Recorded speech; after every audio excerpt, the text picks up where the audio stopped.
negeri. Salam sejahtera pengundi N1896. Hakisan suara Dewan Undangan Negeri. Karena taktik berwa suara perwakilan penuh dengan penipuan, hancur impian rakyat Sabah, kuasa tajaan dalam genggaman raya. Bahaya perpecahan pengundi masyarakat Inanam, keberadaan syaitan bertanduk 10 penjuru di Inanam.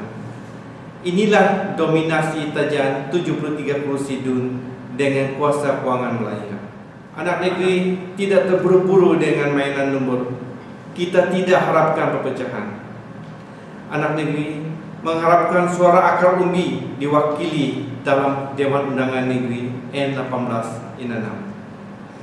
Satu suara dalam satu kawasan mencukupi untuk suara anak turin Inanam diwakili dalam DUN. Bukannya ada yang bersekongkol dengan tajaan PN maupun PH ataupun BN, jelmaan parti 73 kursi yang kononnya parti tempatan tetapi dengan pemain-pemain import tajaan Melaya untuk transaksi 73 kursi demi suara sumbang Melaya diwakili.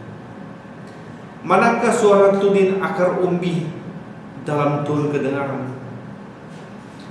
Katak masuk, katak keluar, sampah masuk, sampah keluar. Hasilnya umpama dengan persamaan, apa gunanya mengundi?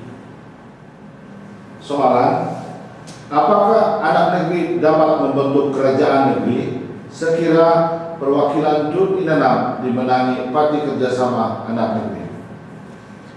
Harus kita selami asas dan proses demokrasi.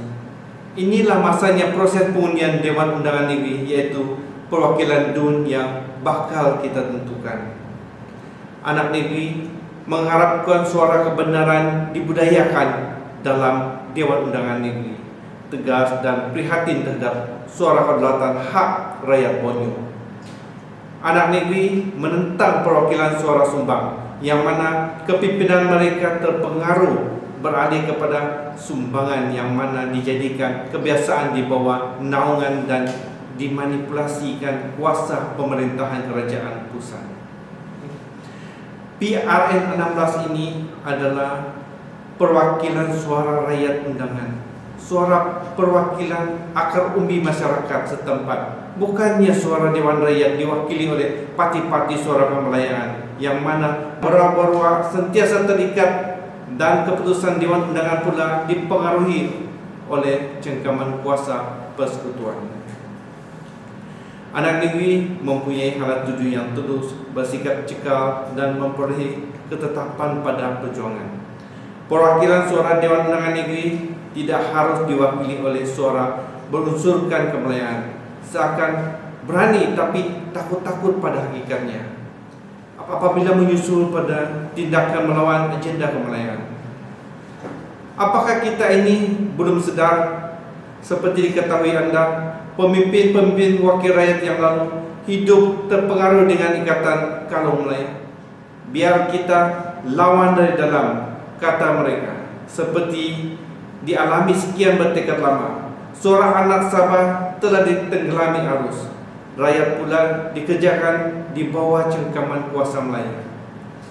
Kerja bisik-membisik ini sudah tidak tulus, tidak terang dan tidak kedengaran. Suara rakan kita Sarawak tidak pula sedemikian. Oleh itu, suara anak negeri senantiasa menegur dengan suara kritikan.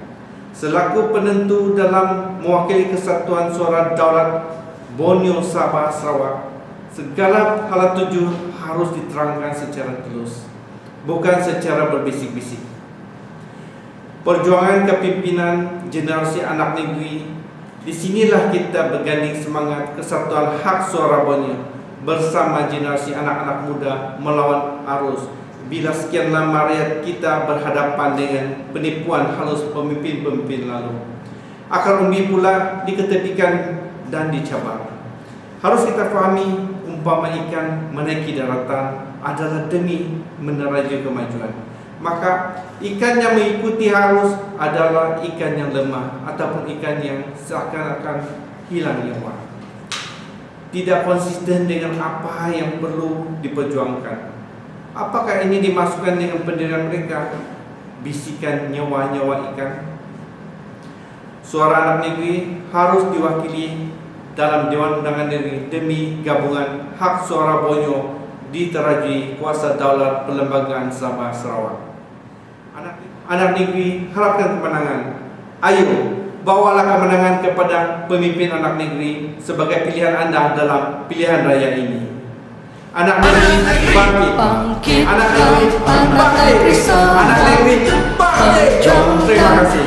Kemerdekaan Perjanjian Malaysia 63 demi kesejahteraan anak kita.